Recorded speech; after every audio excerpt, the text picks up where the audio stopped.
primera clase, pero me parece que son de mucha utilidad para poder empezar a entender cómo trabajar con el programa. Y lo primero que vamos a hacer es dibujar una caja. Podemos ir a este comando que tenemos acá, box, que tenemos acá. Fíjense que cuando los comandos tienen una flechita en la parte inferior derecha, es porque si yo hago clic en esa flechita, se me abre un desplegable con variantes de ese comando o alternativas. ¿Qué quiero decir con esto? Por ejemplo, variantes, por ejemplo. Por ejemplo, vamos al box. En este caso yo tengo box, fíjense, y me aparecen como similitudes. Un cilindro, una esfera a partir de un diámetro, un elipsoide, un paraboloide, un cono truncado. Pero si yo despliego en box, acá de nuevo, me aparecen distintas alternativas para dibujar la misma caja. Porque la caja yo la puedo dibujar a partir de varias maneras. La puedo dibujar a partir de 3 puntos, la puedo dibujar a partir de 2 puntos, la puedo dibujar a partir de 3 puntos en donde yo puedo determinar el ancho, el alto y la altura, o a partir de un objeto que yo necesito contener, en lo que sería una caja contenedor, un bounding box, que es esta opción de acá. En este caso vamos a directamente usar el método tradicional, que es en realidad el que lo dibujamos a partir de una base angular y luego de una altura. Entonces, ponemos box, nos posicionamos en la vista superior, de nuevo, sin hacer clic, marcamos un punto cualquiera. Fíjense que si yo me voy desplazando con el mouse, puedo ir determinando las dimensiones de esta caja a partir de su diagonal. Y luego, para poder hacer la altura, la puedo hacer directamente en la vista superior moviendo el mouse. Si lo muevo para abajo, lo voy a hacer para abajo, fíjense. Si me muevo para arriba, lo voy a hacer para arriba.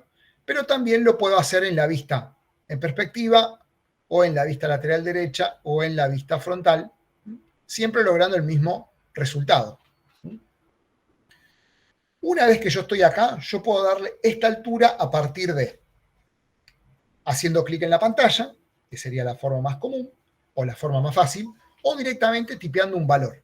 Si yo tipeo 5, por ejemplo, fíjense que a medida que yo voy generando los comandos, arriba, en la barra de comando, tengo la posibilidad de tipear. Por ejemplo, la altura en este caso, height. Entonces, si yo pongo 5, fíjense que el 5 me aparece escrito directamente, sin necesidad de posicionarme en el línea de comandos. Y acá, una vez que yo le doy 5, fíjense que ya me presetea la altura en el objeto. Fíjense que este objeto tiene 5. Acá en la grilla lo podemos confirmar. 1, 2, 3, 4, 5.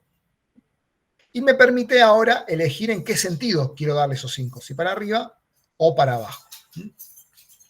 En este caso, si yo, por ejemplo, digo, no quiero darle 5, quiero darle más o menos, borro con el backspace y le doy, por ejemplo, 10. Y de nuevo lo mismo. Le doy 10. En este caso, como estoy construyendo una caja, obviamente estos 10 los va a hacer perpendicular a la base.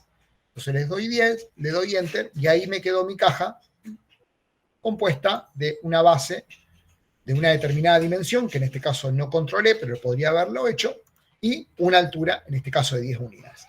Si yo hubiera querido controlar todos los puntos, hubiera ido a la caja, y acá fíjense que yo, cuando estoy ejecutando el comando, me pide el primer punto, que es lo que hicimos antes, o me da opciones entre paréntesis. Fíjense que estas opciones tienen una letra en mayúscula, que en este caso la D, la P, la B corta y la C, que me permiten a mí acceder a esos subcomandos, esas, digamos, opciones, directamente tipeando o usando el teclado. Si yo tipeo la D, voy a obtener la opción de la diagonal. Si tipeo la P, voy a obtener la opción de las 3 puntos, que es el que yo quiero. Entonces pongo P, le doy Enter. Entonces ahora yo puedo decirle, bueno, quiero arrancar mi caja desde un punto cualquiera de acá. Quiero que tenga una determinada medida en un sentido, una determinada medida en otro y una altura en el otro sentido. Si yo acá, como no tengo activado el sistema ortogonal, fíjense que lo puedo dibujar en cualquier posición. Si yo lo tuviera activado, lo voy a dibujar siempre en sentido ortogonal. Entonces puedo tipear 5 para marcar el primer eje. Recuerden que le doy 5 y le tengo que dar la dirección en la que quiero. en este caso en esta dirección. Cuando lo tengo, me va a pedir la otra dimensión. En este caso le puedo dar 8, tipeo 8 y le doy Enter. De nuevo, puede ser para acá o para acá. Lo vamos a hacer en esta dirección. Y finalmente, la altura, que en este caso la podemos hacer de 4. Y ahí tenemos nuestra caja armada. ¿Cómo hacemos para orbitar? Para poder desplazarnos en cada una de las proyecciones, así como con la ruedita. Si nosotros vamos con la ruedita hacia arriba, se acerca, y si vamos con la ruedita hacia abajo, se aleja, podemos también desplazarnos. Si nosotros mantenemos apretado el clic derecho sobre alguna proyección paralela, como en este caso es la vista superior, la frontal o la lateral derecha, lo que vamos a hacer es un paneo. Fíjense que se pone la mano y lo desplaza. Si yo lo hago sobre la perspectiva, cuando haga lo mismo, o sea, con el clic derecho, lo que voy a estar haciendo es orbitando el objeto. Ahora lo que voy a hacer es orbitar todo el objeto. ¿Se entiende? Si yo quiero, por ejemplo, orbitar respecto a un solo objeto, tengo que seleccionarlo y en este caso va a tomar como centro de órbita o centro de rotación para poder ver el objeto seleccionado. Si no tengo ningún objeto seleccionado, va a tomar la pantalla completa. Esto es importante porque cuando estamos trabajando con muchos objetos en la pantalla, a veces nosotros tenemos que orbitar a partir del objeto que queremos ver, detallar, trabajar. Entonces es interesante tenerlo seleccionado y a partir de ahí seguir trabajando. Bien, tenemos los objetos dibujados. Fíjense que los tenemos en la vista superior, en la vista frontal, lateral y perspectiva. Y ahora vamos a ver de qué manera los vemos esos objetos. Nosotros acá, cuando vimos que lo podíamos ver en la vista superior, frontal, derecha y perspectiva, nosotros también podemos cambiar el estilo visual en el que vamos a ver estos objetos. Y eso lo vamos a manejar desde el desplegable que nosotros vemos en cada una de estas ventanas. Nosotros desplegamos acá, tenemos un montón de opciones, pero las que tenemos al principio, que son estas que tenemos aquí, es el tipo de visualización que vamos a ver. Fíjense que tenemos el wireframe, que es el estilo alámbrico, el shaded, que se va a ver con una pequeña sombra. Tenemos el de renderizado, que se va a ver como si se vería renderizado el objeto. Obviamente, si nosotros le empezamos a cargar material a esto y demás, se va a ver con el material que corresponde. Después tenemos tal vez el más utilizado, que es el Ghosted y el X-Ray, que sirven para poder ver todo el objeto, pero fíjense que en el Ghosted, las aristas que están no visibles, que son no visibles, que en este caso son estas tres y estas tres, aparecen con cierta opacidad, con cierta translucidad, dejando en primer plano las que son visibles. Si nos vamos a rayos X pasa lo mismo, pero se ven con mayor nitidez, en la misma nitidez en realidad, y así podemos ver algunas. El técnico, por ejemplo, la visualización técnico lo que hace es ver el objeto con aristas visibles continuas y las no visibles con línea de trazo, una línea de trazo muy, muy pequeña. Y después tenemos el artístico, bueno, hay muchas variables, no vamos a entrar en cada una de ellas. Por lo general, para lo que lo usamos nosotros es o el wireframe o el ghosted o el shaded. Estos son los más comunes. Y el de renderizado, que generalmente lo utilizamos cuando queremos ver un preview bastante preciso de cómo va a ser nuestro objeto ya a punto de ser renderizado. Lo que tiene de bueno la visualización de wireframe es que ocupa poca memoria, con lo cual el programa funciona más rápido que si yo lo tuviera en renderizado sin duda, pero en ghosted, por ejemplo.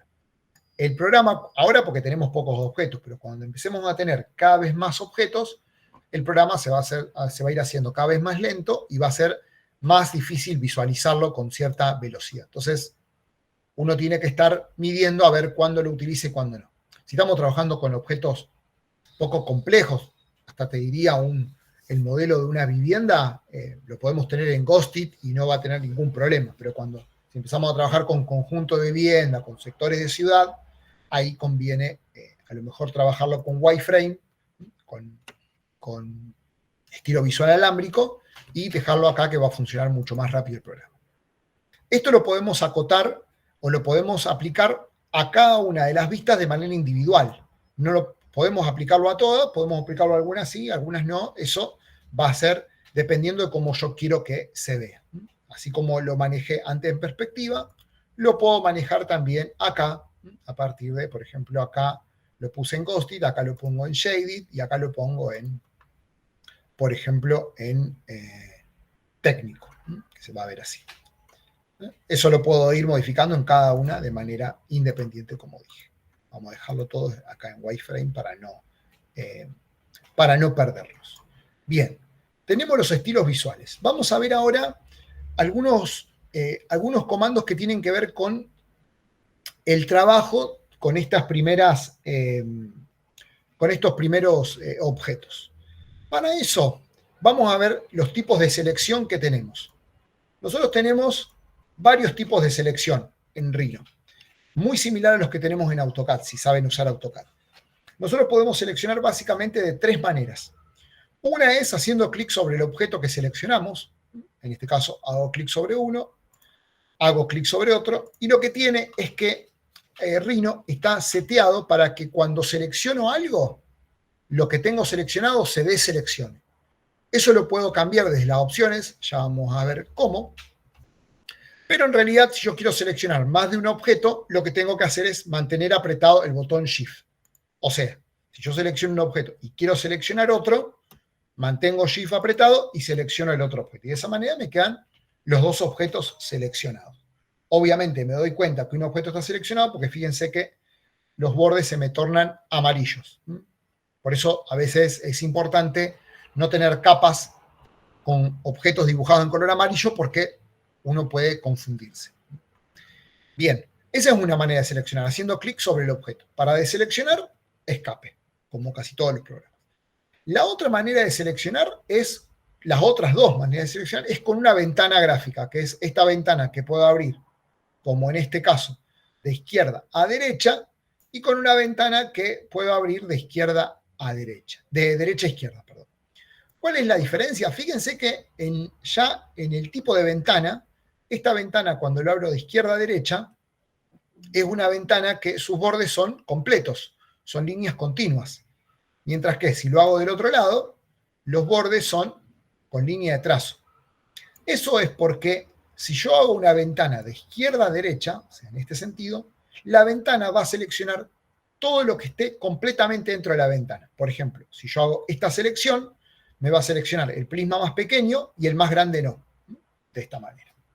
Mientras que, le damos escape, si yo quiero seleccionar con una ventana que venga de derecha a izquierda, por ejemplo de esta manera, y hago esta selección me va a permitir elegir todos los objetos que estén total y parcialmente dentro de la ventana. O sea, en este caso hago clic y fíjense que me permite seleccionar todos los objetos. Para poder generar las ventanas, yo tengo que apretar y arrastrar, o sea, no soltar el clic del mouse. De cualquier manera, eso también es algo que yo puedo presetear para que la selección sea haciendo clic, soltando, desplazando, haciendo clic y ahí cerrando la selección. Eso lo pueden acomodar como a ustedes más les guste, ya vamos a ver cómo, pero en el menú de opciones están todas esas cosas, lo vamos a ver un poquito más adelante hoy mismo. Pero básicamente tenemos esas tres maneras de selección. Si yo quiero deseleccionar algo que ya tengo seleccionado sin hacer escape, que me deselecciona todo, es directamente apretando control. Manteniendo apretado control y haciendo clic sobre el objeto o abriendo una ventana de las cosas que quiero deseleccionar, me las va a deseleccionar también. Eso también es importante porque a veces cuando quiero seleccionar algo y seleccioné más de la cuenta y quiero eliminar algo que precisamente quiero deseleccionar, lo hago manteniendo apretando control y haciendo clic sobre el objeto que quiero deseleccionar. Buenísimo.